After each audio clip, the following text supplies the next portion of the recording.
Hello मेरे प्यारे बच्चों, आप सभी लोग कैसे हो। उम्मीद करते हैं आप सभी लोग अच्छे होंगे और नियमित रूप से अपना अध्ययन जारी रखे होंगे। मैं आपके अपने YouTube channel BT knowledge world पर आपका बहुत बहुत स्वागत करता हूं और आज हम पढ़ेंगे एक बेहतरीन सी टॉपिक जिसका नाम है इंटीग्रेशन। और यह हमारे क्लास 12 के अंतर्गत यूनिट 3 के अंतर्गत यह चैप्टर आता है, यानी कैलकुलस के अंतर्गत। किसके अंतर्गत मित्रों? कैलकुलस के अंतर्गत। तो बच्चों, जैसा कि आप लोग जानते हैं, जो कैलकुलस है ये बहुत बड़ा बोझ है, बहुत बड़ा बोझ, जो कि बच्चों को ऐसा लगता है, लेकिन वास्तव में क्या बड़ा सा है क्या? ना ना ना ना, बड़ा सा नहीं है। लेकिन हमको बोझ सा लगता है। क्यों? क्योंकि हमें अभी उस अनुसार नहीं पढ़ाया गया होता है या हम उस अनुसार पढ़ नहीं पाते इस चैप्टर को, जिससे हमारा सारा कंफ्यूजन दूर हो जाए। तो मित्रों, जैसा कि आप लोग जानते हैं, सबसे पहले हम थोड़ा सा आपको इस चैप्टर या इस यूनिट के बारे में ही पूरा बता देते हैं। अगर हम यूपी बोर्ड की बात करें तो यह जो टॉपिक है कैलकुलस वाली, टोटल कितने नंबर की आती है? यहाँ पे आपको बड़ा सा दिख रहा होगा, बड़ा सा मेजरमेंट। 100 में कितने की? 44 मार्क की। और 44 मार्क की बात करें तो इसका मतलब नियर अबाउट 50%, यानी हमारे सिलेबस को कवर करने वाला है लगभग 44 मार्क का। इसके कहने का मतलब है बहुत गंभीर टॉपिक है। तो सीरियस हो जाओ, सीरियस हो जाओ, सीरियस हो जाओ आप सभी, क्योंकि हम लोग आज पढ़ने वाले हैं कैलकुलस के अंतर्गत एक इंपॉर्टेंट सी टॉपिक जिसका नाम है इंटीग्रेशन। तो मित्रों, सबसे पहले यह इंट्रोडक्शन क्लास है, जैसा कि आपने थंबनेल में देख भी लिया होगा कि आज हम लोग इस इंटीग्रेशन के बारे में पहला लेक्चर ले रहे हैं। तो हम लोग बेसिकली बता दें, इस वाले लेक्चर में हम लोग करेंगे क्या, हम सबसे पहले आपको इस चैप्टर का इंट्रोडक्शन देंगे। और इंट्रोडक्शन में क्या आपको बताया जाएगा? सबसे पहले तो कैलकुलस के अंतर्गत कौन कौन सी टॉपिक आती है, और बेसिकली हम लोग बात करेंगे इंटीग्रेशन के ऊपर, लेकिन थोड़ा सा ओवरव्यू पूरा हम लोग कैलकुलस का ले लेंगे। और उसके पश्चात हम लोग आ जाएंगे अपने इंटीग्रेशन के ऊपर। सबसे पहले हम लोग यह कैलकुलस की टॉपिक के अंतर्गत देखेंगे कौन कौन सी टॉपिक इसमें आती है जो 44 मार्क को कवर करती है। और उसके पश्चात हम लोग इंटीग्रेशन के बेसिस को समझेंगे, इंटीग्रेशन की डिफिनीशन क्या होती है, उसके जो नॉर्मल रूप होते हैं, उसके जो मानक फार्मूले होते हैं, उसके बारे में देखेंगे। और फिर ओवरव्यू लेंगे कि हम लोग इंटीग्रेशन कितने कितने टाइप से कर सकते हैं, यानी हमारे पास कितने मेथड्स हैं और यह किस प्रकार डिफरेंशिएशन का यानी अवकलन के एंटी डेरिवेटिव का काम करता है। ये सारी चीजें भी हम लोग सीखेंगे। और बहुत सी सारी बातें जो इस चैप्टर की गूढ़ बातें हैं, रहस्यमयी बातें हैं, जिसको जानने के बाद आप इस चैप्टर में अच्छा प्रदर्शन कर सकते हो, उन सारी चीजों को हम लोग क्या करेंगे, सीखेंगे। अच्छा मित्रों, हम लोग इस चैप्टर को शुरू करने से पहले एक छोटी सी आपको बात बताएं। जैसे मीन होती है, मीन मीन्स क्या? मछली।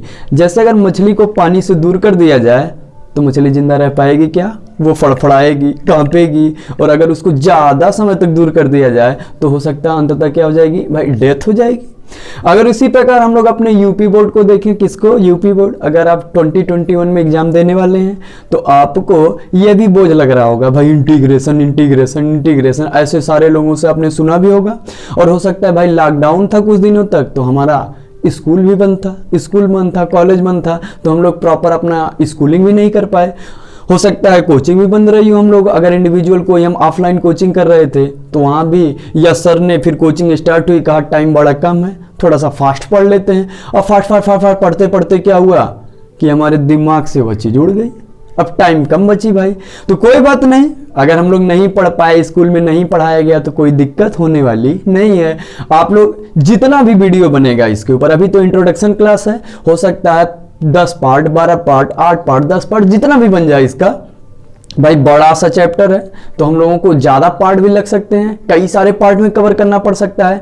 लेकिन आपको यह उम्मीद दिलाते हैं विद्यार्थियों कि अगर आप लोग अपने जीवन का, अगर आज के वीडियो में 30 मिनट देते हैं, हमारी बातें बारीकी से आप लोग सुन लेते हैं, तो आपको यह चैप्टर कभी भी बोझ नहीं लगेगा। और चाहे हम लोग सिर्फ बोर्ड एग्जाम की बात करें और या हम लोग एनडीए, एयरफोर्स या IIT तक की परीक्षाओं की बात करें, तो इस चैप्टर से संबंधित प्रश्नों को हल करने में आपको मजा भी आएगा, इंटरेस्ट भी आएगा और आपको आसान भी लगेगा। तो अगर हमें इस चैप्टर को, इस टॉपिक को आसान बनाना है, तो यानी कहने का मतलब हमको इसको पूरा बेसिक इसका जानना पड़ेगा। और बेसिक जानने के लिए आपको करना क्या पड़ेगा? आज की सारी वीडियो देखना पड़ेगा। और इसके अंतर्गत जितनी भी वीडियोज बनेंगी, यानी इसकी जो भी प्लेलिस्ट तैयार करके दी जाएगी, उन सारे वीडियोज का एक बार अध्ययन करना होगा। तो मित्रों, इस बात को समझने के पश्चात कि जिस प्रकार हमने आपको बताया कि मछली पानी से ज्यादा दूर नहीं रह सकती, तो उसी प्रकार अगर हमको बोर्ड परीक्षा में अच्छा प्रदर्शन करना है या हमको कैलकुलस टॉपिक में स्ट्रांग होना है, तो उसके लिए हमारा इंटीग्रेशन जो है वो बहुत इंपॉर्टेंट टॉपिक है, यानी वो हमारा बहुत ही कंप्लीट होना चाहिए। उसमें हम लोगों को महारत हासिल होनी चाहिए। क्या हासिल होनी चाहिए? महारत। यानी जिस प्रकार मछली पानी से दूर नहीं रह सकती, उसी प्रकार हम लोग भी, अगर हम लोग मैथमेटिशियन हैं तो भाई हम लोग अगर गणित को पढ़ रहे हैं तो हम लोगों को ये टॉपिक क्लियर होनी चाहिए। यानी हम लोग भी ना, हम लोगों के लिए ये जो इंटीग्रेशन है वह कैलकुलस की क्या है, समझ लो पानी के समान है, जल के समान है, वाटर के समान है। तो बताओ कोई पानी से दूर रह सकता है? जब एक मानव पानी से दूर नहीं रह सकता है तो हम मैथमेटिशियन अगर कैलकुलस पढ़ना चाहते हैं तो इंटीग्रेशन से दूर कैसे रह सकते हैं? तो शुरू करते हैं अपने इस बेहतरीन से टॉपिक का, बहुमूल्य से टॉपिक का, जिसका नाम है इंटीग्रेशन। तो मित्रों सबसे पहले हम लोग इंटीग्रेशन को, जो कि कैलकुलस यानी यूनिट 3 में हमारे आता है और चैप्टर नंबर 7 के अंतर्गत पाया जा रहा है हमारे क्लास 12 में, तो सबसे पहले हम लोग कैलकुलस का थोड़ा सा ओवरव्यू ले लेते हैं और फिर उसके बाद चले आते हैं अपने इंटीग्रेशन पे। तो मित्रों अगर हम लोग बात करें कैलकुलस के अंतर्गत, हमको वास्तव में अकॉर्डिंग टू सिलेबस अगर हम लोग यूपी बोर्ड की बात करें तो हमको क्या क्या पढ़ना है। तो मित्रों जो हमको कैलकुलस के अंतर्गत पढ़ना है, सबसे पहले हम लोगों को शुरुआत होती है कॉन्टिन्यूटी एंड डिफरेंशियबिलिटी, जिसको हम लोग हिंदी में कहते हैं सततता और अवकलनीयता। सततता और अवकलनीयता। इसके पश्चात हम लोग कैलकुलस में जो दूसरा चैप्टर मित्रों पढ़ते हैं, इसके पश्चात हम लोग पढ़ते हैं डिफरेंशिएशन। उसके पश्चात हम लोग पढ़ते हैं एप्लीकेशन ऑफ डिफरेंशिएशन। यानी मित्रों हम लोग पहली टॉपिक पढ़ते हैं सततता और अवकलनीयता, दूसरा पढ़ते हैं अवकलन, तीसरा हम लोग पढ़ते हैं अवकलन के अनुप्रयोग। इसके पश्चात मित्रों हम लोग जो फोर्थ टॉपिक पढ़ते हैं, जो आपका देख ही रहे हैं आप लोग, लिखा गया है इंटीग्रेशन। तो हम लोग आज जो बेसिकली शुरू करेंगे इस यूनिट का, जो यह फोर्थ टॉपिक है जिसको हम लोग कहते हैं इंटीग्रेशन, अगर हिंदी की बात करें तो समाकलन। और इसके पश्चात इस यूनिट में जो हमको 5वीं टॉपिक पढ़नी होती है वह पढ़नी होती है एप्लीकेशन ऑफ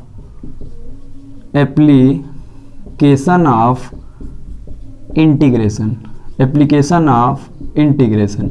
यानी समाकलन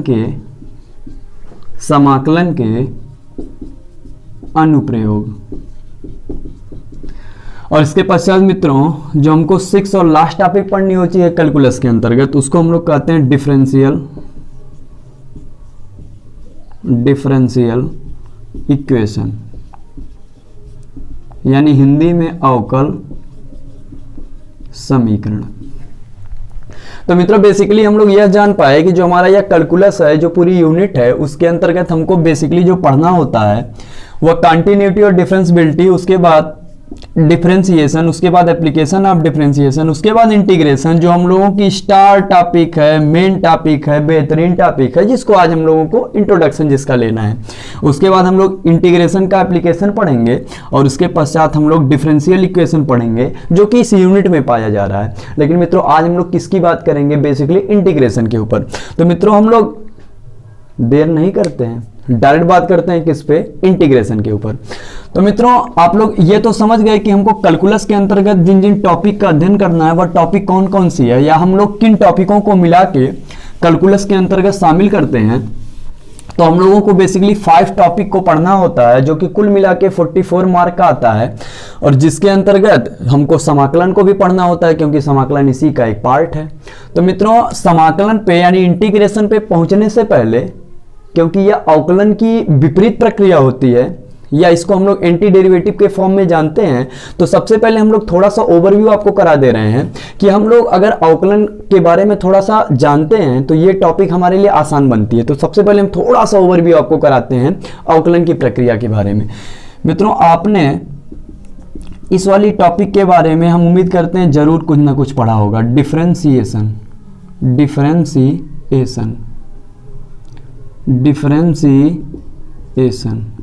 यानी हिंदी में कहें तो अवकलन। मित्रों जो हमारा डिफरेंशिएशन था, अगर हम लोग डिफरेंशिएशन की बेसिकली बात करें तो डिफरेंशिएशन एक प्रोसेस है। डिफरेंशिएशन क्या है? एक प्रोसेस है, यानी एक पद्धति है जिसके द्वारा हम क्या करते हैं मित्रों, जिसके द्वारा हम किसी भी दिए गए कंटिन्यूअस जो हमारा फंक्शन होता है y बराबर fx, उसका हम लोग डेरिवेटिव प्राप्त करते हैं, यानी हम लोग उसका अवकल गुणांक प्राप्त करते हैं या हम उसका अवकलज प्राप्त करते हैं। यानी मित्रों हम कह सकते हैं कि जो हमारा डिफरेंशिएशन होता है वह प्रोसेस होता है। Differentiation is the process. Differentiation is the process to find the derivative.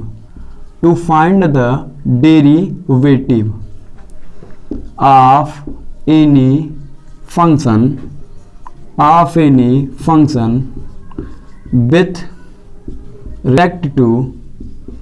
with respect to x variable.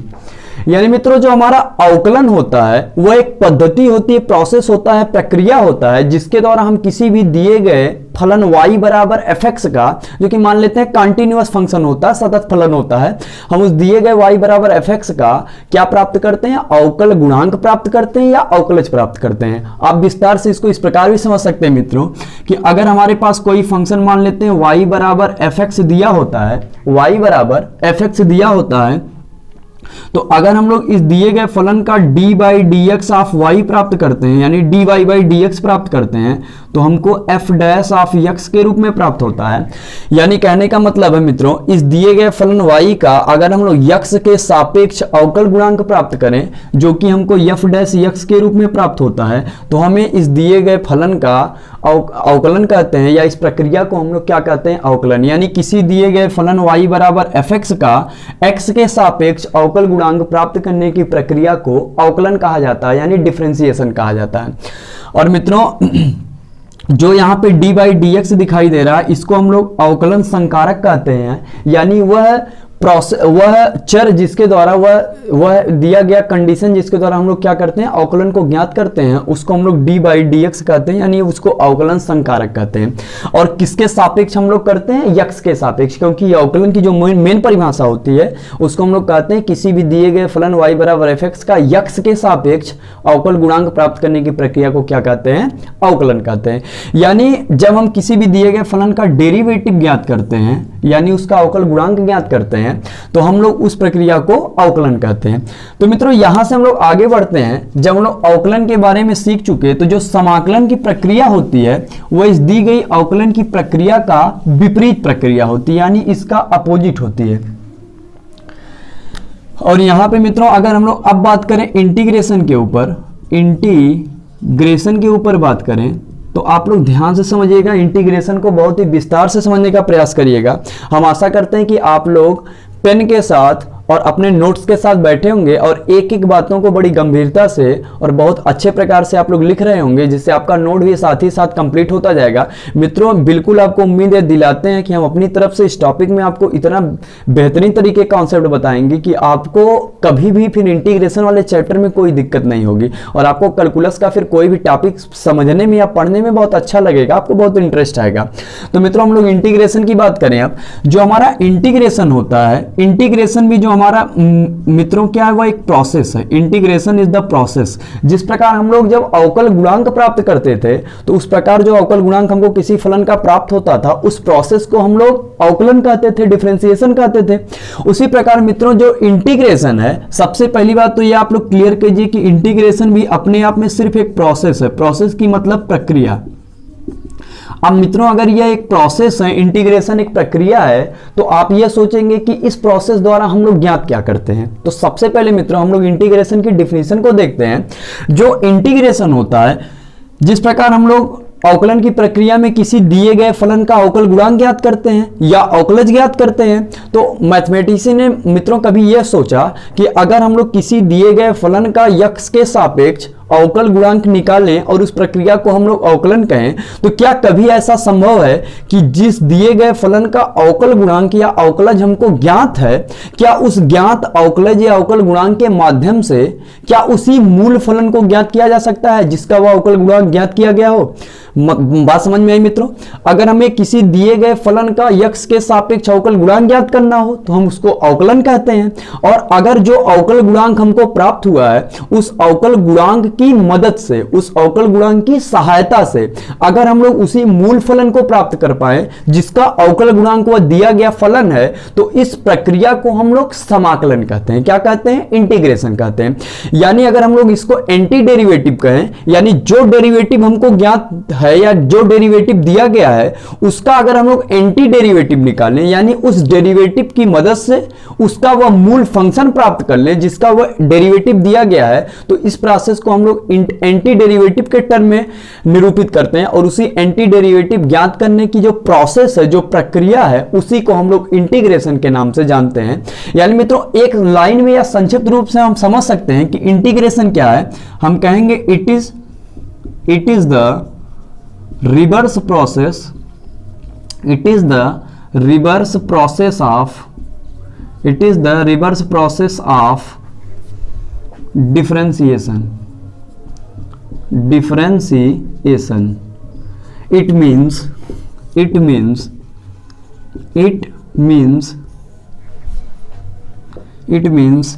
anti-derivative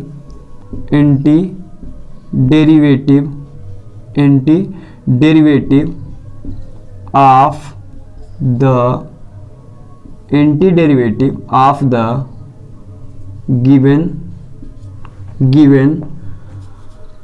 given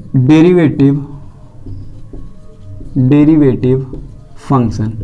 यानी कहने का तात्पर्य हुआ मित्रों, हम लोग एंटी डेरिवेटिव ज्ञात करते हैं। To find anti derivative, anti derivative का मतलब प्रति अवकलज, एंटी का मतलब प्रति और डेरिवेटिव का मतलब अवकलज। अगर हम लोग एंटी डेरिवेटिव प्राप्त करें ऑफ द गिवन डेरिवेटिव, मतलब किसी भी दिए गए अवकल गुणांक का या किसी भी दिए गए अवकलज का, तो मित्रों समाकलन क्या होता है? बेसिकली किसी दिए गए अवकल गुणांक या अवकलज की द्वारा या इसकी मदद से या इसकी सहायता से या इसकी मदद से मूल फलन ज्ञात करना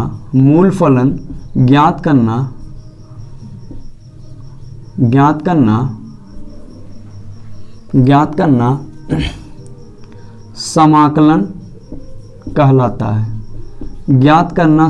कहलाता है। यानी अवकलन की विपरीत संक्रिया को हम लोग क्या कहते हैं? समाकलन कहते हैं। अब ये बेसिक डिफरेंस तो आपको क्लियर हो गया होगा कि अवकलन में क्या किया जाता है और फिर समाकलन में क्या किया जाता है। लास्ट बार आपको ओवरव्यू करा देना है कि किसी भी दिए गए फलन का x के सापेक्ष अवकल गुणांक या अवकलज ज्ञात करने की प्रक्रिया को अवकलन, और किसी भी दिए गए फलन का जो अवकल गुणांक प्राप्त होता है हमको या अवकलज जो हमको प्राप्त होता है, अगर उस अवकलज का प्रयोग करके हम लोग उसी दिए गए मूल फलन को प्राप्त कर लें जिसका वह अवकल गुणांक हो, तो इस प्रक्रिया को हम लोग एंटी डेरिवेटिव के रूप में कहते हैं। यानी इसी प्रक्रिया को, इसी प्रोसेस को हम लोग क्या कहते हैं? इंटीग्रेशन कहते हैं। तो उम्मीद करते हैं आपको इंटीग्रेशन की जो डिफिनीशन है, वास्तविक डिफिनीशन, वह समझ में आई होगी। तो मित्रों जैसे हम आप लोग अगर समझाने का प्रयास करें कि यह चीज कैसे है, तो अगर हम लोग मान लें कि y बराबर fx हमारा कोई मूल फलन है, y बराबर fx हमारा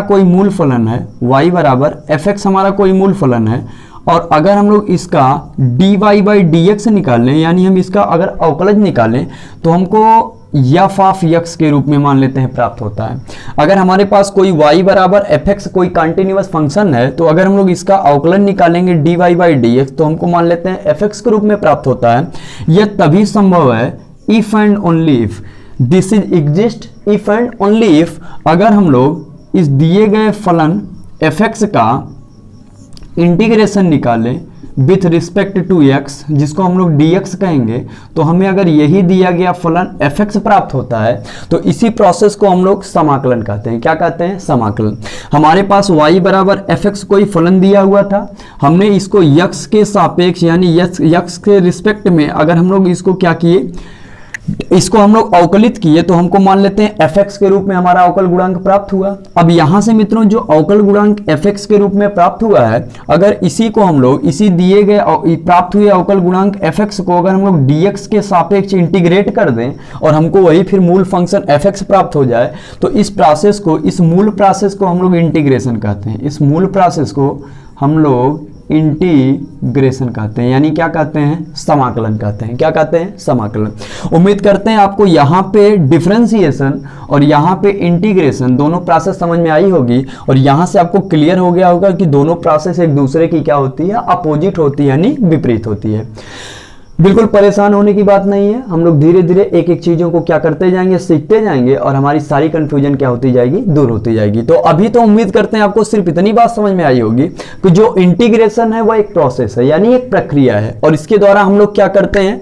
इसके द्वारा हम लोग प्राप्त हुए अवकल गुणांक की मदद से x के सापेक्ष या dx के चर के सापेक्ष उसी मूल फलन को ज्ञात करते हैं जिसका अवकल गुणांक वह दिया होता है। यानी यहां से मित्रों हम लोग समझ पाए कि यह जो अवकलन होता है, अवकलन की क्या होती है? विपरीत प्रक्रिया होती है, जो हमारा होता है रिवर्स प्रोसेस होता है, यानी हम इसको एंटी डेरिवेटिव कह सकते हैं। क्या कह सकते हैं मित्रों? एंटी डेरिवेटिव कह सकते हैं। अब मित्रों यहां से हम लोग आगे बढ़ते हैं। इंटीग्रेशन की जब हम लोग इतनी बात समझ लिए, तो इसके मूलभूत 2-3 तथ्य हैं, उन 2-3 तथ्य को हम लोग समझ लेते हैं तो हमको बात ज्यादा समझ में आएगी। जैसे अगर मित्रों हम लोग बात करें इंटीग्रेशन के टर्म की, और हम लोग उसी वाले कंडीशन को लेके चलें कि हमारे पास y बराबर fx कोई फलन है, और इसका हम लोग dy बाई dx जब निकालेंगे तो हमको प्राप्त हो जाएगा स्मॉल f ऑफ x के रूप में। हमारे पास y बराबर fx कोई फलन है, तो dy बाई dx हमारा हो जाएगा स्मॉल f ऑफ x। अभी आपको बताया यह तभी एग्जिस्ट करेगा जब हमारा fx और dx अगर हम इंटीग्रेट करें तो हमको फिर वही मूल फंक्शन fx प्राप्त हो। तो यहां से मित्रों हमको 2-3 शाब्दिक अर्थ हैं जिनको हमको समझना पड़ेगा। एक को हम लोग कहते हैं समाकल्य, एक को हम लोग कहते हैं समाकल, और एक को कहते हैं समाकलन चर। समाकलन चर यानी इसको मित्रों हम लोग समाकल्य को कहते हैं इंटीग्रैंड, और समाकल को हम लोग कहते हैं इंटीग्रल्स, और इसको हम लोग कहते हैं इंटीग्रल वेरिएबल। मित्रों सबसे पहले हम लोग इन 3 मूलभूत चीजों के बारे में जानते हैं कि समाकल्य क्या होता है, समाकल क्या होता है, और समाकलन चर क्या होता है। जैसे मित्रों हमारे पास कोई फंक्शन था y बराबर fx, इसका हम लोग dy बाई dx निकालो तो f ऑफ x आया, और इसी f ऑफ x का अगर हम लोग dx के सापेक्ष इंटीग्रेट कर दिए तो हमको प्राप्त हो गया कैपिटल fx। तो मित्रों अगर हम लोग समाकल्य की बात करें तो इसकी डिफिनीशन होती है कि जिस फलन का समाकलन किया जाता है, जिस फलन का समाकलन किया जाता है उसको हम लोग इंटीग्रैंड कहते हैं, यानी समाकल्य कहते हैं। तो मित्रों हम लोग देख रहे हैं कि इस स्मॉल fx का अगर हम लोग dx के सापेक्ष इंटीग्रेशन करते हैं तो हमको कैपिटल f ऑफ x के रूप में प्राप्त होता है। यानी इस वाले प्रोसेस में जो स्मॉल fx है, यानी जिसका हम लोग क्या कर रहे हैं, इंटीग्रेशन कर रहे हैं, यानी जिस फलन का इंटीग्रेशन किया जाता है उस फलन को हम लोग क्या कहते हैं, इंटीग्रैंड कहते हैं, यानी समाकल्य कहते हैं। क्या कहते हैं मित्रों? समाकल्य, इंटीग्रैंड, जिसका समाकलन किया जाता है। और समाकलन की प्रोसेस करने के पश्चात यानी इंटीग्रेशन करने के पश्चात जो हमको रिजल्टेंट आता है, यानी जो हमारा परिणाम आता है, यानी जो हमारा आंसर आता है, यानी जो हमारा उत्तर आता है, उसको हम लोग इंटीग्रल्स कहते हैं, यानी समाकल कहते हैं। उम्मीद करते हैं आपको समझ में आई होगी। जिस फलन का हम लोग समाकलन करते हैं उसको हम लोग समाकल्य कहते हैं, और समाकलन करने के पश्चात जो हमको आंसर प्राप्त होता है, उत्तर प्राप्त होता है, उसको हम लोग समाकल कहते हैं, यानी इंटीग्रल कहते हैं। यानी इस वाले प्रोसेस में जो हमारा आंसर प्राप्त हो रहा है कैपिटल fx, यानी हम लोग कह सकते हैं कि इस प्रोसेस में जो हमारा fx है यह हमारा इंटीग्रल है, यानी हमारा क्या है, समाकल है। क्या है मित्रों? समाकल। उम्मीद करते हैं आपको समझ में आया होगा। अब तीसरी बात है समाकलन चर क्या होता है, जिसके रिस्पेक्ट में हम लोग अपने समाकलन की प्रक्रिया को करते हैं। यक्स के सापेक्ष, वैसे बेसिकली यक्स के सापेक्ष किया जाता है, लेकिन कभी कभी कंडीशन आती है हम लोग वाई के सापेक्ष भी कर सकते हैं, वो किसी विशेष कंडीशन में होता है।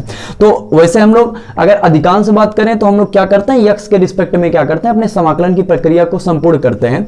तो जो हमारा वेरिएबल होता है, जिस वेरिएबल के सापेक्ष हम लोग अपने समाकलन की प्रक्रिया को क्या करते हैं, संपादित करते हैं, उस वेरिएबल को हम लोग समाकलन चर कहते हैं। यानी अगर यहाँ पे समाकलन चर की बात किया जाए तो जो हमारा यक्स है वो हमारे समाकलन चर के रूप में काम कर रहा है, क्योंकि यक्स के रिस्पेक्ट में हम लोग क्या कर रहे हैं, अपने इंटीग्रेशन की प्रक्रिया को सॉल्व कर रहे हैं। तो यह मित्रों तो बात हो गई समाकलन की डिफिनीशन कि कब वह एंटी डेरिवेटिव के रूप में प्रयोग किया जाता है, यानी अवकलन के विपरीत के रूप में प्रयोग किया जाता है। और उसकी जो एक्चुअल डिफिनीशन है कि y बराबर f x d y by d x, अगर हमको स्मॉल एफ एक्स देता है तो कैसे एफ एक्स अगर डी एक्स के सापेक्ष इंटीग्रेट कर दिया जाए तो कैसे हमको कैपिटल एफ एक्स मिलता है, यानी क्या इंटीग्रेशन होता है। और उसके पश्चात हम लोगों ने इन तीन टर्म का अध्ययन कर लिया, समाकल्य किसे कहते हैं, समाकल किसे कहते हैं और समाकलन चर किसे कहते हैं, यानी इंटीग्रैंड, इंटीग्रल और इंटीग्रल वेरिएबल क्या होता है, इसके बारे में हम लोग ज्ञान प्राप्त कर लिए। अब हम लोग आगे बढ़ते हैं और इतनी बातें जानने के बाद अकॉर्डिंग टू सिलेबस अगर मित्रों हम लोग बात करें तो अब लोग समझना चाहेंगे कि हमको इंटीग्रेशन पढ़ना कैसे कैसे है। अगर मित्रों हम लोग पूरे सिलेबस की बात करें अकॉर्डिंग टू यूपी बोर्ड या अकॉर्डिंग टू सीबीएसई बोर्ड भी कहते हैं, क्योंकि दोनों में जो इंटीग्रेशन है वह बिल्कुल सेम बेस्ड का है। तो मित्रों अगर हम लोग इंटीग्रेशन की अपनी बात करें तो हम लोगों के अकॉर्डिंग टू सिलेबस जो इंटीग्रेशन पढ़ना है वो दो टाइप का पढ़ना है। पहले टाइप के इंटीग्रेशन को हम लोग कहेंगे इनडिफिनिट इंटीग्रेशन, इनडिफिनिट इंटीग्रेशन, जिसको मित्रों हिंदी में कहते हैं अनिश्चित समाकलन, अनिश्चित समाकलन। और जो दूसरा टाइप हमको पढ़ना है उसमें हम लोग पढ़ेंगे डेफिनिट इंटीग्रेशन, डेफिनिट इंटीग्रेशन। और डेफिनिट इंटीग्रेशन को हिंदी में मित्रों कहते हैं निश्चित समाकलन, निश्चित समाकलन। अब मित्रों ध्यान से देखिएगा, पूरे सिलेबस के अकॉर्डिंग तो हमको दो टाइप के इंटीग्रेशन पढ़ना है, पहला इनडेफिनिट और दूसरा डेफिनिट। अब अगर हम लोग एनसीईआरटी की बेसिकली बात करें मित्रों तो जो हमारा इनडेफिनिट इंटीग्रेशन है वो 7.1 से स्टार्ट हुआ है, एक्सरसाइज 7.1 से स्टार्ट हुआ है और हमारा गया है 7.7 यानी 7.1 से लेकर 7.7 तक के जो भी इंटीग्रेशन दिए गए हैं वो इनडिफिनिट इंटीग्रेशन के ऊपर बेस्ड हैं। और उसके पश्चात अगर हम लोग बात करें तो उसके पश्चात वाले जितने मान लेते हैं 7.8 से लेके 7.11 तक जो हमारे इंटीग्रेशन दिए गए हैं वह डिफिनिट इंटीग्रेशन के ऊपर बेस्ड है। तो बेसिकली मित्रों आज हम लोग जो भी बात करेंगे वह इनडिफिनिट इंटीग्रेशन और इसका प्रारूप क्या है, इसके कितने मेथड हैं या कितने कितने टाइप से इंटीग्रेशन हो सकता है, इन सबका हम लोग ओवरव्यू लेंगे। और जब एक बार हम लोग इनडिफिनिट इंटीग्रेशन कंप्लीट कर लेंगे तो उसके बाद जब हम लोग आगे आएंगे तो हम लोग डेफिनिट इंटीग्रेशन की बात करेंगे। आपको इतना ओवरव्यू हमने बता दिया कि किस एक्सरसाइज से लेके कहां तक हम लोग इंडेफिनिट की बात करेंगे और कहां से लेके कहां तक हम लोग डेफिनिट इंटीग्रेशन की बात करेंगे। लेकिन आज हम दोनों के बारे में आपको बताएंगे और थोड़ा थोड़ा ओवरव्यू आपको दे देंगे, लेकिन हम लोग बेसिकली आज बात करेंगे इंडेफिनिट इंटीग्रेशन के रूप में, जो कि हमारी प्रीमियरली है, यानी शुरुआत है, जहां से हम लोग जहां बेसिक शुरुआत करेंगे इंटीग्रेशन। तो मित्रों सबसे पहले हम लोग बात कर लेते हैं इनडिफिनिट इंटीग्रेशन के ऊपर। अभी हम लोग डेफिनिट इंटीग्रेशन की बात इसके बाद करेंगे जब इसकी बात कंप्लीट हो जाएगी। तो अगर हम लोग मित्रों इनडिफिनिट इंटीग्रेशन की बात करें तो इनडिफिनिट इंटीग्रेशन के अंतर्गत जो हमको एक्चुअली टॉपिक्स पढ़ना उन टॉपिक्स के बारे में आप लोग जान जाइए। इनडिफिनिट इंटीग्रेशन के अंतर्गत जो सबसे पहले हमको पढ़ना है, यानी जहां से हमारे चैप्टर की शुरुआत है, इंटीग्रेशन, जिसके बारे में हमने आपको बता दिया कि इंटीग्रेशन होता क्या है, इंटीग्रेशन की डिफिनीशन क्या है, इंटीग्रेशन के अंतर्गत कौन कौन से टर्म कार्य करते हैं मूलतः, उन सारी चीजों के बारे में आप लोग जान गए। यानी इंटीग्रेशन करने का सिर्फ तात्पर्य इंटीग्रेशन, इनडिफिनिट इंटीग्रेशन के अंतर्गत जो इंटीग्रेशन दिया गया उसका मतलब उसका डेफिनेशन जानना, इसका मतलब उसके अंतर्गत जो मेन वर्ड्स हैं जो उसके अंतर्गत प्रयोग किए जाते हैं, मेन वर्ड, मुख्य शब्द हैं, उसके बारे में जानना। और जब हम लोग इंटीग्रेशन से आगे आएंगे यानी समाकलन की प्रक्रिया को आगे बढ़ाएंगे तो हम लोग पढ़ेंगे इंटीग्रेशन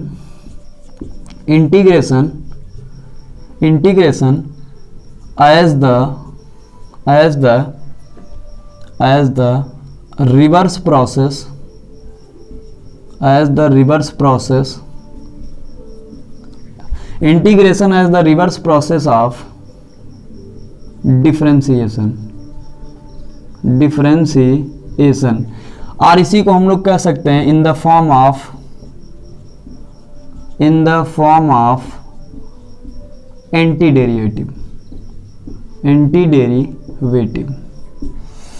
यानी मित्रों जो हमारी समाकलन की प्रक्रिया है वह किस प्रकार अवकलन के विपरीत प्रक्रम के रूप में कार्य करती है, यानी उसके रिवर्स प्रोसेस के रूप में कार्य करती है, हम लोग इसके बारे में सीखेंगे। जब मित्रों यहां से हम लोग आगे बढ़ेंगे, इंडेफिनिट इंटीग्रेशन का जो हम लोगों का तीसरा टॉपिक है, हम इसमें पढ़ेंगे सम स्टैंडर्ड्स या some standard integration. Some standard integration means कुछ मानक समाकलन, कुछ मानक समाकलन, ये तो हम लोग आगे पढ़ेंगे। इसके पश्चात हम लोग जो आगे पढ़ेंगे, इंटीग्रेशन करने के मित्रों जितने मेथड्स हैं उन सभी मेथड्स का उपयोग कर करके हम लोग बारी बारी से भिन्न भिन्न प्रकार के फलनों का भिन्न भिन्न तरीके से भिन्न भिन्न विधियों से क्या करेंगे, समाकलन करेंगे। यानी आगे हम लोग पढ़ेंगे मेथड्स ऑफ, या हम लोग कहते हैं different methods of integration. Different methods of integration का मतलब मित्रों समाकलन की विभिन्न विधियां,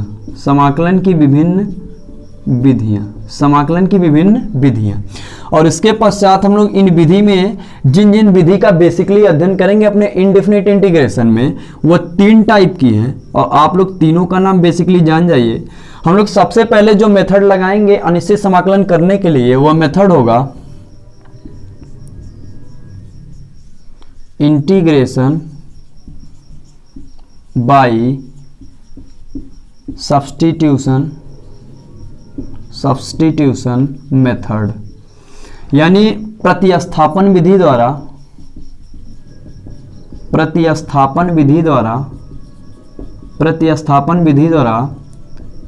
समाकलन करना। सबसे पहले तो हम लोग सब्स्टिट्यूशन से पढ़ेंगे, यानी प्रतिस्थापन करके किस प्रकार हमें फलनों का समाकलन करना है। उसके पश्चात हम लोग पढ़ेंगे इंटीग्रेशन बाय पार्शियल फ्रैक्शन।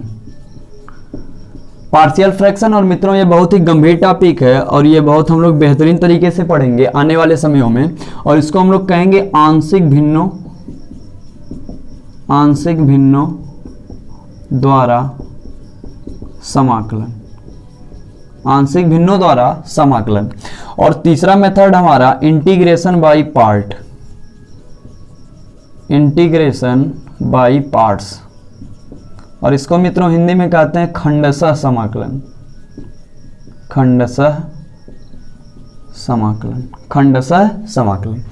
तो मित्रों ये तो हमारा रहा बेसिकली हम लोग इंडेफिनिट इंटीग्रेशन को किस प्रकार से प्रोसीड करेंगे। सबसे पहले इंटीग्रेशन यानी उसकी डिफिनीशन और उसके मेन वर्ड के बारे में, जिसको हमने बेसिकली आपको बता दिया।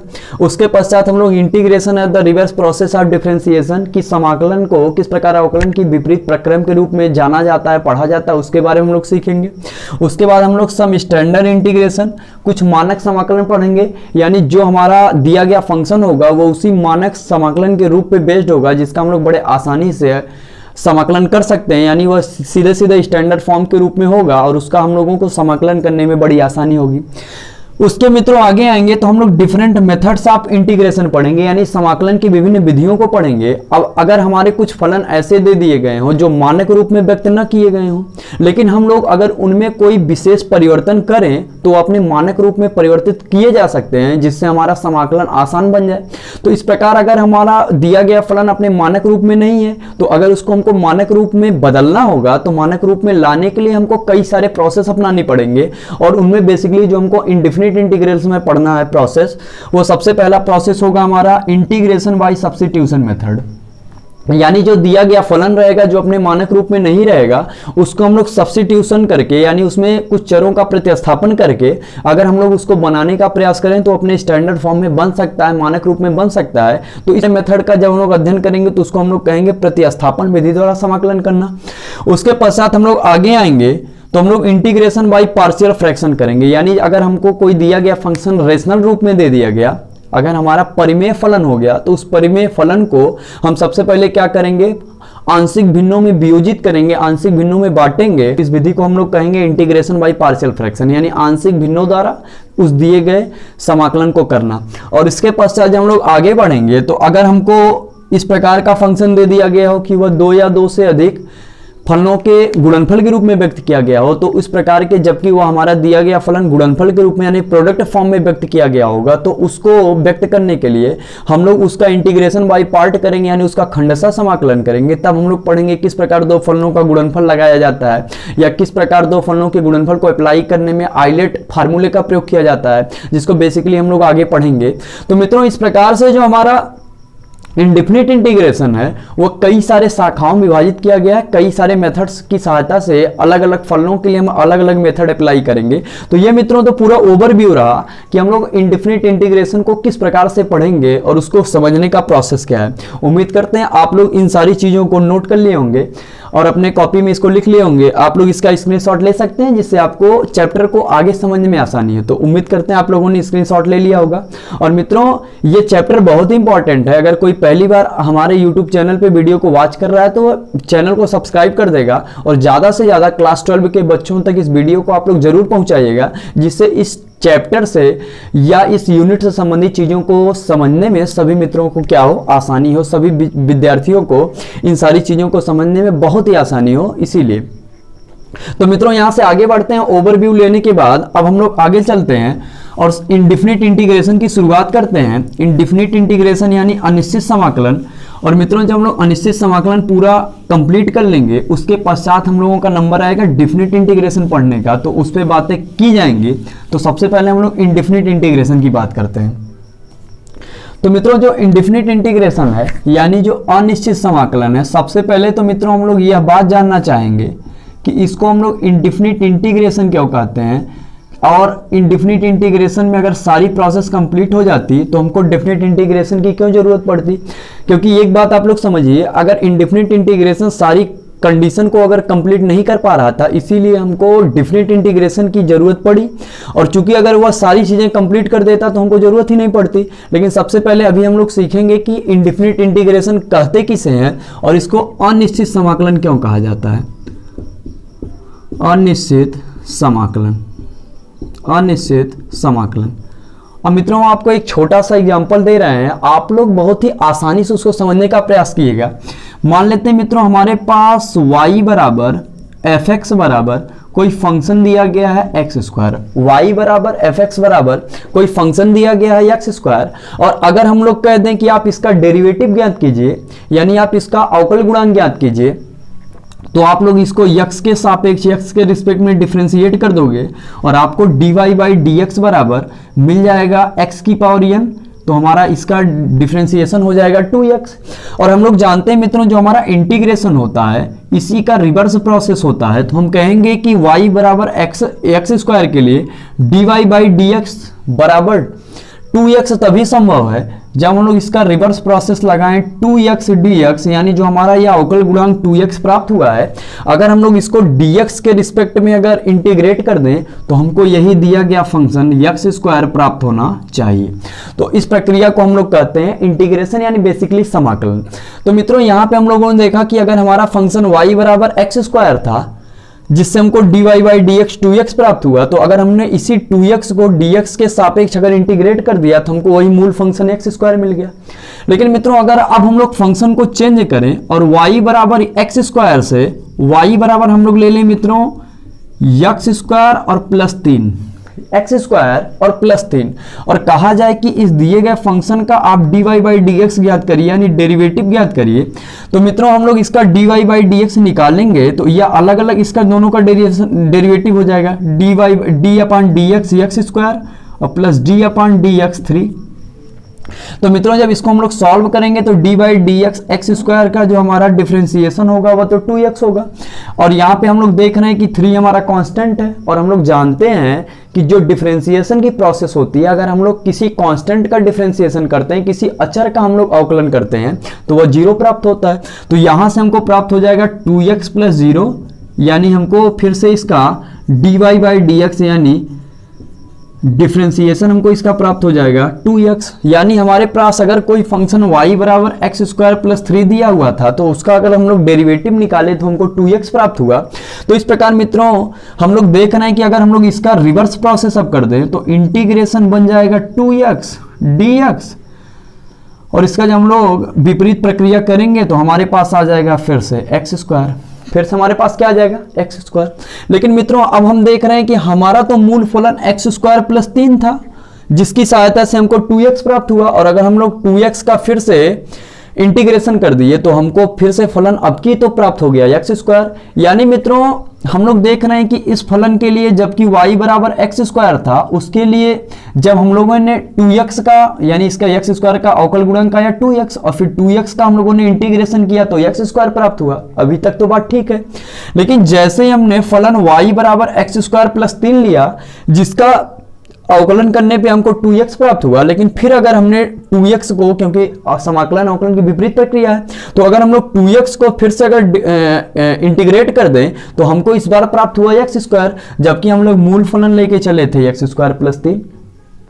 यानी मित्रों यहां से आपको एक बेसिक सी बात समझ में आई होगी कि जो हमारी समाकलन की प्रक्रिया है यानी जो हमारी इंटीग्रेशन की प्रक्रिया है जो कि एंटी डेरिवेटिव के रूप में काम करती है, तो जो हमारा अवकल गुणांक यानी डेरिवेटिव दिया होता है उसके सापेक्ष हम यह बात नहीं बता सकते कि उसका जो मूल फलन रहा होगा उसमें कोई कांस्टेंट ऐड था या कोई कांस्टेंट ऐड नहीं था, या सिर्फ वो चर के रूप में था, उसमें कोई अचर पद नहीं जुड़ा हुआ है या घटा हुआ है। यह बात हम लोग डेफिनेट रूप से नहीं बता सकते हैं। क्यों? क्योंकि अगर ऐसी बात होती तो यहां पे एक्स स्क्वायर प्लस 3 और एक्स स्क्वायर जिसका हमने अवकलन किया तो क्रमशः 2x और 2x प्राप्त हुआ, इसकी मदद से हमको वही मूल फंक्शन प्राप्त होना चाहिए था जो कि यहां पे दिया हुआ है। लेकिन जब हम लोगों ने इसका इंटीग्रेशन किया तो हमने देखा कि दोनों कंडीशन में हमको एक्स स्क्वायर और एक्स स्क्वायर प्राप्त हुआ, और यहां से हम लोगों ने देखा कि यह जो 3 कांस्टेंट था जो कि dy बाई dx प्रोसेस में 0 हो गया था, यहां से हमको जब हमने 2x का इंटीग्रेशन किया तो वह हमको +3 या -3 के रूप में प्राप्त नहीं हो पाया। इसके कहने का तात्पर्य मित्रों हो गया कि जब हम किसी भी दिए गए फलन के अवकल गुणांक का अगर हम लोग इंटीग्रेशन करते हैं जिस समय वह अवकलन हो चुका होता है उस समय अगर उसके मूल फलन में मान लेते हैं अचर पद दिया भी हो तो उस कंडीशन में शून्य बन जाता है, क्योंकि हम लोग जानते हैं कि जो हमारा अचर फलन होता है उसका अवकलन क्या होता है 0 होता है। तो इस प्रकार हम लोग उसका इंटीग्रेशन करते समय वह जब मूल फलन निकालने जाएंगे तो यह हम कभी नहीं बता सकते कि उस दिए गए फलन के साथ कोई कांस्टेंट जुड़ा हुआ था अथवा कोई कांस्टेंट जुड़ा हुआ नहीं था। तो इसीलिए इस दिए गए समाकलन की प्रक्रिया को चूंकि यह अनिश्चित होती है, क्योंकि हमको यह डेफिनेट रूप से हम बता ही नहीं सकते कि मूल फलन के साथ कोई कांस्टेंट ऐड था कि नहीं था या कोई कांस्टेंट माइनस था या नहीं था, यह चीज हम लोग डेफिनेट रूप से मित्रों नहीं बता सकते। इसी वजह से इसको इनडिफिनिट इंटीग्रेशन यानी अनिश्चित समाकलन कहा जाता है। और इस प्रक्रिया से निजात या इस वाली कंडीशन इस वाली समस्या को समाप्त करने के लिए कि हम यह कैसे डेफिनेट रूप से बता पाएंगे कि वह जुड़ा हुआ है कि नहीं जुड़ा हुआ है, इस चीज को समाप्त करने के लिए जो भी हमारा इनडिफिनिट इंटीग्रेशन होता है उस इनडिफिनिट इंटीग्रेशन को करने के पश्चात हम लोग अपनी तरफ से एक इंटीग्रेशन कांस्टेंट जोड़ देते हैं, एक समाकलन अचर जोड़ देते हैं जिसको हम लोग कैपिटल सी के टर्म में निरूपित करते हैं। यानी मित्रों अगर हम लोग व्यापक रूप की बात करें इनडिफिनिट इंटीग्रेशन के अंतर्गत कि हमारा अगर कोई दिया गया कंटिन्यूअस फंक्शन y बराबर fx है तो अगर हम लोग इसका dy बाई dx निकालेंगे तो हमको मिल जाएगा f ऑफ x। और अगर हम इसका जो हमारा fx निकल के आया अगर हम लोग इसका एंटी डेरिवेटिव निकालें यानी इंटीग्रेशन ऑफ fx dx तो हमको कैपिटल fx तो प्राप्त होगा, लेकिन हमको ये बात नहीं पता है कि मूल फलन में कोई दिया गया कांस्टेंट था या नहीं था। इसीलिए जो भी हमारा इंटीग्रेशन यानी जो भी हमारा यह समाकल निकल के आता है इंटीग्रल निकल के आता है उसमें हम लोग अपनी तरफ से एक c को जोड़ देते हैं, c को ऐड कर देते हैं और इस c को मित्रों हम लोग कहते हैं समाकलन अचर। समाकलन अचर यानी हम लोग इसको कहेंगे इंटीग्रल कांस्टेंट। इंटीग्रल कांस्टेंट यानी समाकलन अचर। यानी मित्रों यहां से हम लोग समझ गए कि अनिश्चित समाकलन करते समय जो हमारा कांस्टेंट होता है उसको जोड़ना अनिवार्य होता है, कंपलसरी होता है, क्योंकि उसकी सहायता से हमारी जो अनिश्चितता बनी रहती है कि मूल फलन में कांस्टेंट था या नहीं था, वो अनिश्चितता समाप्त हो जाती है। इसीलिए इसको अनिश्चित समाकलन के नाम से जाना जाता है। तो मित्रों अगर यहां से अगर हमको बेसिकली कोई कह दे कि हमारा मान लेते हैं इंटीग्रेट करना है हमको एक्स स्क्वायर को, या कोई कह दे इंटीग्रेट करना हमको, मान लेते हैं यहाँ से मान लेते हैं मित्रों हमको दो अलग अलग कंडीशन कोई दे दे कि हमको इंटीग्रेट करना है, मान लेते हैं 2x को dx को, और मान लेते हैं हमको कोई कह दे इंटीग्रेट करना है 2x और dx को। जबकि इस वाले 2x के लिए ये जो अवकल गुणांक दिया गया है मान लेते हैं कि वो उस कंडीशन में है जब हमारा मूल फलन y बराबर एक्स स्क्वायर हो, और इस कंडीशन में जबकि हमारा मूल फलन रहा हो एक्स स्क्वायर और +2, क्योंकि जब हम लोग dy/dx निकालेंगे तो दोनों कंडीशन में हमको क्या आएगा 2x इसका भी और 2x इसका भी, क्योंकि कांस्टेंट तो हमारा 0 हो जाएगा। तो इस प्रकार से अगर हम लोग इसका इंटीग्रेशन करेंगे तो हमको इसका भी इंटीग्रेशन एक्स स्क्वायर प्राप्त हो जाएगा और इसका भी इंटीग्रेशन एक्स स्क्वायर प्राप्त हो जाएगा। लेकिन हम लोग डेफिनेट नहीं है कि ये जो 2x दिया गया अवकल गुणांक है यह किस मूल फलन का है, तो इसीलिए हम यहाँ पे भी c ऐड कर देंगे और हम यहाँ पे भी c ऐड कर देंगे, और इस प्रकार यह हमारा अनिश्चित समाकलन का क्या बन जाएगा आंसर। यानी जब लोग इंडेफिनिट इंटीग्रेशन कर रहे होंगे तो जो भी हमारा इंटीग्रल प्राप्त होगा यानी समाकलन प्राप्त होगा यानी आंसर प्राप्त होगा, यानी उस आंसर के साथ हमको एक कांस्टेंट इंटीग्रेशन कांस्टेंट क्या कर देना होगा, ऐड कर देना होगा। तो मित्रों इस प्रकार से ये जो हमारा निकल के आएगा ये हमारा आंसर बन जाएगा। तो मित्रों यहाँ पे जो c निकल के आ रहा है कांस्टेंट निकल के आ गया, उसकी बेसिकली बात करें तो वह पूरा का पूरा r से बिलोंग करेगा, यानी वह कांस्टेंट पॉजिटिव भी हो सकता है, निगेटिव भी हो सकता है, जीरो भी हो सकता है, रेशनल भी हो सकता है। तो इस प्रकार से हम लोगों ने अभी सीखा कि जो हमारा इंडेफिनिट इंटीग्रेशन होता है उसकी वास्तव में मीन क्या होती है। इंटीग्रेशन जब हम लोग करते हैं इंडेफिनिट इंटीग्रेशन करते हैं किसी भी फंक्शन का जो कि हमारा डेरिवेटिव के फॉर्म में दिया होता है, क्योंकि किसी भी दिए गए फलन का जो अवकल गुणांक होता है उसी की मदद से हमको उसका मूल फलन लाना होता है। तो चूंकि हम लोग जब उसका इंटीग्रेशन करते हैं तो उस अवकल गुणांक की मदद से हम लोग यह चीज नहीं वास्तव में जान सकते हैं कि उसके मूल फलन में कांस्टेंट रहा होगा कि नहीं रहा होगा। इसीलिए हम इस समस्या को खत्म करने के लिए जो हमारा इंटीग्रल प्राप्त होता है, आंसर प्राप्त होता है, उसमें हम लोग सी को क्या कर देते हैं, ऐड कर देते हैं। तो उम्मीद करते हैं यहां से आपको यह बात समझ में आ गई होगी कि हमारा इंडेफिनिट इंटीग्रेशन किसे कहते हैं। अब मित्रों यहां से हम लोग आगे बढ़ते हैं और इंडेफिनिट इंटीग्रेशन की कंडीशन जानने के पश्चात, उसकी डेफिनेशन जानने के पश्चात हम लोग यहां से आगे बढ़ते हैं। अगर अब मित्रों हम लोग बात करें कि इंडेफिनिट इंटीग्रेशन जब हम लोग जान गए तो अब हम लोग पढ़ेंगे इंटीग्रेशन को, यानी समाकलन को अवकलन की विपरीत प्रक्रिया के रूप में यानी हम लोग पढ़ेंगे integration in the reverse form of derivative. तो मित्रों मान लेते हैं कि हमारा y बराबर fx कोई फंक्शन है।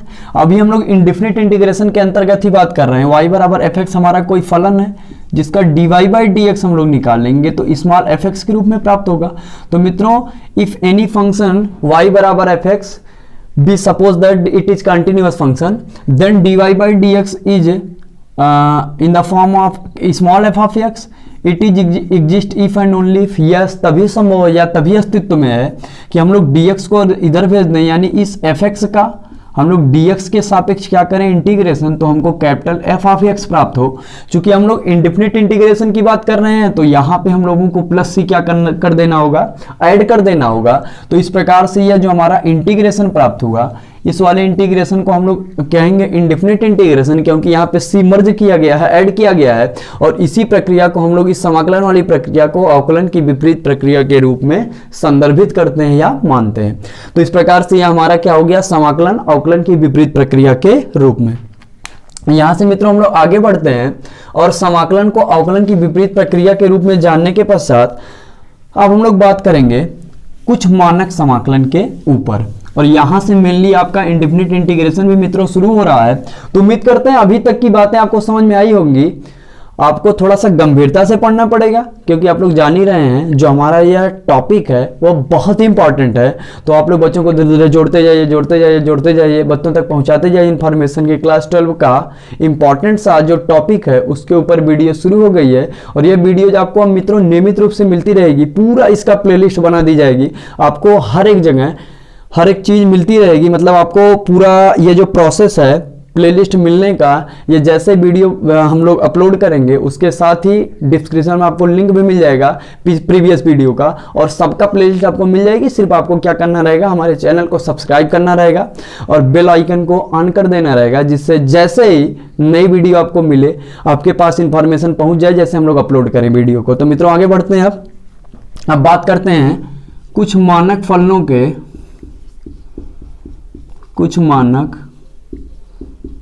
फलनों के समाकलन, यानी सम स्टैंडर्ड फंक्शन इंटीग्रेशन। तो मित्रों जो हमारा समाकलन है, अभी तक तो हम ये बात सीख ही चुके हैं कि वह अवकलन की विपरीत प्रक्रिया है। तो हम लोग एक बार किसी भी दिए गए फलन का अवकल गुणांक क्या होता है उसको लिख लेंगे, और उसके सापेक्ष हम लोग अगर उसकी विपरीत कर दें, उसका उल्टा कर दें, तो हमको समाकलन प्राप्त हो जाएगा और वहां से हमारे फार्मूले भी जनरेट हो जाएंगे। तो सबसे पहले अगर हम लोग मित्रों बात करें, अब आप लोग धीरे धीरे एक एक फार्मूले को नोट करते जाइएगा। अगर हम लोग बात करें d/dx of x raise to the power n+1 upon n+1, यानी अगर हमारा फंक्शन दिया गया हो x की पावर n+1 अपॉन n+1, अगर हम लोग इसका d/dx निकालेंगे तो यह हमको x की पावर n प्राप्त होगा, जहां पे n का मान -1 कभी नहीं होना चाहिए। क्योंकि मित्रों अगर हम लोग n की वैल्यू -1 रख देंगे तो ये वाली पद 0 हो जाएगा और ये वाला पद 0 हो गया, यानी कहने का तात्पर्य हमारा जो फ्रैक्शन आएगा वह कैसा हो जाएगा, इनफाइनाइट मान देने लगेगा, यानी यह फलन अस्तित्व में नहीं होगा। तो मित्रों अगर हम लोग d/dx of x raise to the power n+1 whole upon n+1 की बात करें तो इसका d/dx आएगा x की पावर n। और मित्रों हम लोग जानते हैं कि जो समाकलन होता है इसकी विपरीत प्रोसेस होती है। तो यानी अगर हमको कहीं इंटीग्रेशन x की पावर n dx मिल जाए, अगर ये x की पावर n का dx के सापेक्ष हमको क्या करना हो, इंटीग्रेशन करना हो, तो हमारे पास इसका इंटीग्रेशन आ जाएगा x raise to the power n+1 upon n+1। यहां पे भी सेम प्रोसेस है, जहां n का मान -1 के बराबर नहीं होना चाहिए। तो उम्मीद करते हैं आपको यह पहला फार्मूला समझ में आया होगा कि जो हमारा इंटीग्रेशन x की पावर n होगा वह कितना होगा, x की पावर n+1 अपॉन n+1। दूसरे फार्मूले की बात करते हैं, d/dx ऑफ e की power x। d/dx of e की पावर x की अगर हम लोग बात करें तो यानी e की पावर x का जो हमारा अवकल गुणांक होता है वह e की पावर x होता है। और अगर हम लोग इसी का व्युत्क्रम कर दें कि हमारे पास कोई फंक्शन e की पावर x दिया गया हो, और अगर हम लोग इसको dx के रिस्पेक्ट में क्या कर दें, इंटीग्रेट कर दें, तो हमारा जो इंटीग्रल बनेगा वह भी बनेगा e की पावर x।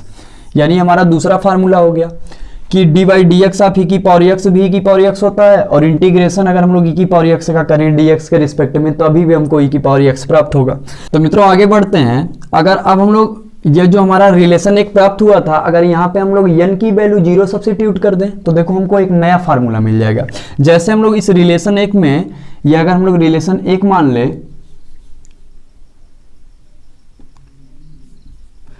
अगर इस वाली कंडीशन को मित्रों हम लोग रिलेशन 1 मान ले, और इस रिलेशन 1 में अगर हम लोग n की वैल्यू 0 सब्स्टिट्यूट कर दें तो हमको मिलेगा d/dx x की पावर 0+1 अपॉन 0+1। और जैसे हम लोग n की वैल्यू 0 रख देंगे तो हमारे पास बनेगा d/dx अपॉन x, क्योंकि 0 में 1 जोड़ेंगे 1 और ऊपर x की पावर 1 हो जाएगा।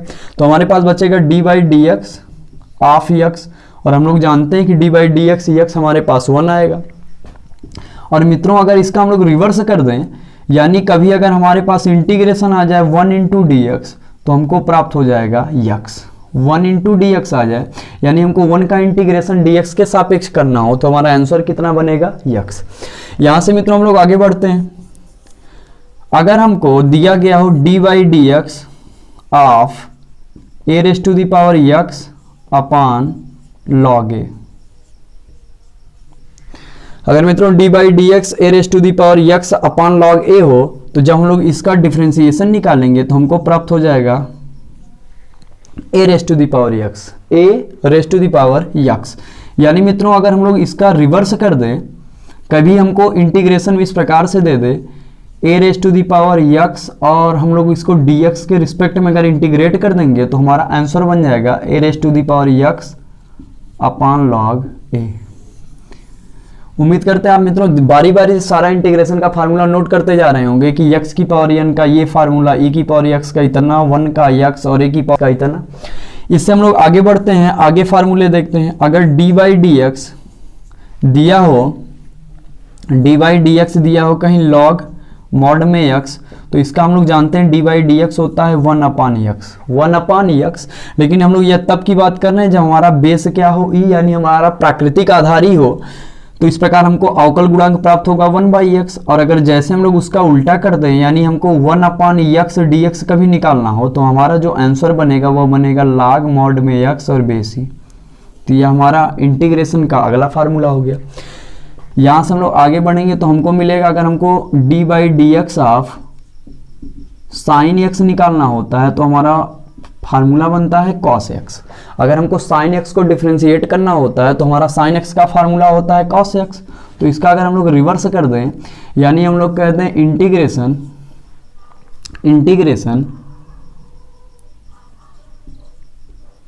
cos x dx, तो हमारा आ जाएगा sin x।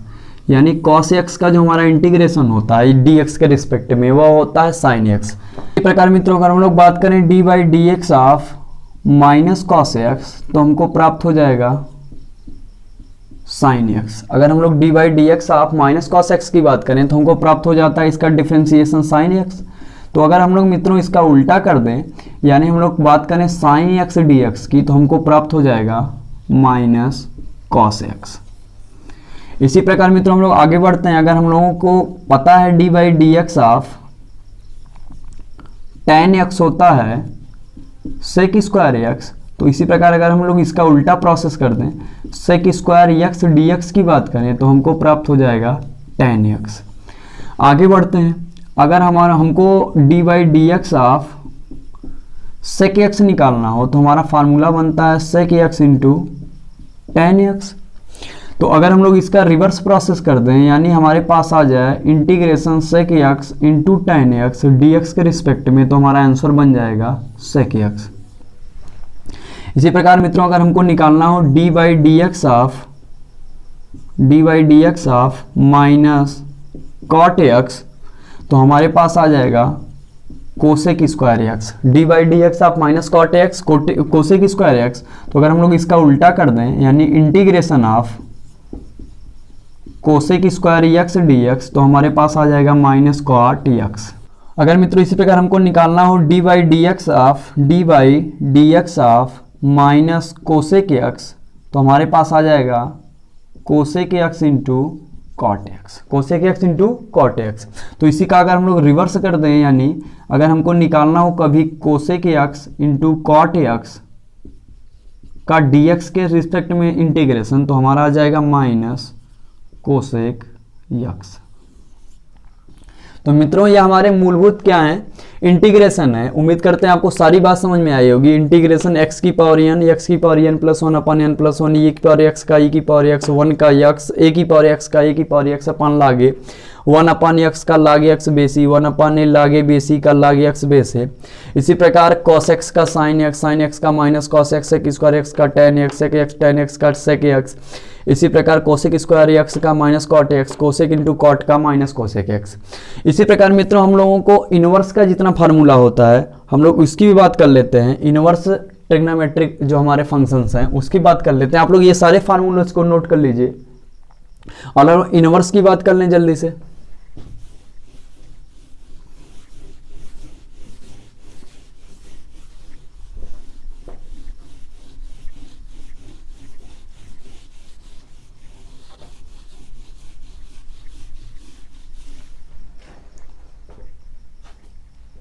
तो मित्रों हम लोग जानते हैं अगर इनवर्स वाले फार्मूलाज की बात करें तो अगर हमको D by d x sine inverse x निकालना हो तो हमारे पास आता है 1/√1 minus x square, 1/√1 minus x square. तो अगर हम लोग इसका रिवर्स प्रोसेस कर दें यानी इंटीग्रेशन कहीं हमारे पास आ जाए 1 minus x square D x, तो हमारे पास आ जाएगा साइन इनवर्स यक्स। इसी प्रकार मित्रों अगर d by d x of cos inverse x की बात करें तो -1/√1 माइनस एक्स स्क्वायर। तो अगर हम लोग इसका उल्टा कर दें, अगर कहीं हमारे पास आ जाए integration -1/√1 minus x square D x, तो हमारे पास आ जाएगा कॉस इनवर्स एक्स। या मित्रों यहाँ पे जो हमारा √1 minus x square D x आया है इसको हम लोग साइन इनवर्स एक्स भी कह सकते हैं या माइनस कास इनवर्स एक्स भी कह सकते हैं। यानी यहाँ से भी ये फार्मूले को हम लोग डेरिवेट कर सकते हैं या यहाँ से डायरेक्ट अगर इस रूप का आ गया तो डायरेक्ट हम लोग कास इनवर्स एक्स लिख सकते हैं। इसी प्रकार हम लोग जानते हैं D by d x of tan inverse x जो होता है 1/1 प्लस एक्स स्क्वायर। तो अगर हम लोग इसी का उल्टा कर दें integration 1/1 plus x square D x, तो यह हमको दे देगा टेन इनवर्स एक्स। और या हम लोग अगर कॉट की बात करेंगे तो माइनस काट इनवर्स यक्स, यह भी। इसी प्रकार अगर हम लोग बात करें d by d x of sec inverse x, तो हमारा फार्मूला होता है 1/x into square root x square minus 1। तो अगर हम लोग इसका रिवर्स कर दें यानी integration 1/x into square root x square minus 1 d x, तो हमको यह सेक इनवर्स एक्स भी देगा, या अगर हम लोग को कोसेक के टर्म में लाना है तो माइनस कोसेक इनवर्स एक्स। तो इस प्रकार मित्रों उम्मीद करते होंगे जितने इनवर्स के आपके फार्मूलेज हैं वो भी क्लियर होंगे कि साइन इनवर्स का, कास इनवर्स का, टेन इनवर्स का, काट इनवर्स का, सेक इनवर्स का, कोसेक इनवर्स का फार्मूला क्या होता है। तो इस प्रकार मित्रों ये तो हमारे कुछ मानक फलनों के समाकलन रहे, सम स्टैंडर्ड जो इंटीग्रेशन है फंक्शंस के वह रहे। उम्मीद करते हैं आपको जितने भी इंटीग्रेशन जो स्टैंडर्ड फॉर्म में हैं यानी जिनका अनुप्रयोग करके हमको क्वेश्चंस को करना है वो आपको समझ में आए होंगे। तो मित्रों ये तो आप आज की बेसिक रही कि हम लोग किस प्रकार से अपने इस पूरे चैप्टर को लेके चलेंगे। मित्रों अब जब हम लोग नेक्स्ट वीडियो में मिलेंगे, अभी मित्रों वीडियो ज़्यादा लंबा हो रहा है इसीलिए इस वीडियो को यहीं तक हम लोग थोड़ा समाप्त करना जानबूझ के भी चाह रहे हैं, क्योंकि ये वीडियो बहुत ज़्यादा नहीं तो लंबा हो जा रहा है। मित्रों आप लोग अगले वीडियो में मिलेंगे तो बिल्कुल यहीं से अपनी बात को आगे लेके चलेंगे, और जो हमारा अनिश्चित समाकलन है उसके ऊपर बेस्ड जो 2 से 3 थ्योरम है उस थ्योरम को हम लोग सबसे पहले पढ़ेंगे, और उस थ्योरम को करने के पश्चात हम लोग तुरंत एक्सरसाइज को हल करेंगे, या इससे जितने भी मानक समाकलन आपको बताए गए इस मानक समाकलन के ऊपर बेस्ड जितने भी क्वेश्चन बन सकते हैं मित्रों, चाहे वह एनसीईआरटी की हो, चाहे वह किसी और अच्छे साइड बुक पे है जो कि यूपी बोर्ड में प्रयोग की जाती है, उसके सभी क्वेश्चन आपको कराए जाएंगे। बस आपको एक छोटी सी रिक्वेस्ट है कि आप लोग हमारा सहयोग दीजिएगा, हमारा समर्थन कीजिएगा, और अगर आपकी राय हो इस चैप्टर से संबंधित कुछ भी आप पूछना चाहते हैं, अपना सुझाव देना चाहते हैं, क्योंकि बहुत ही विस्तृत टॉपिक है, अगर आप लोगों से हम लोग इंटरेक्ट रहेंगे तो इस हम लोग जो वीडियो लेक्चर को लेके चल रहे हैं, इस पूरी सीरीज को लेके चल रहे हैं, हमको भी और आपको भी, दोनों लोगों को बराबर रूप से फायदा होगा। हम आपसे और आप हमसे बहुत ही आसानी से जुड़ सकते हैं।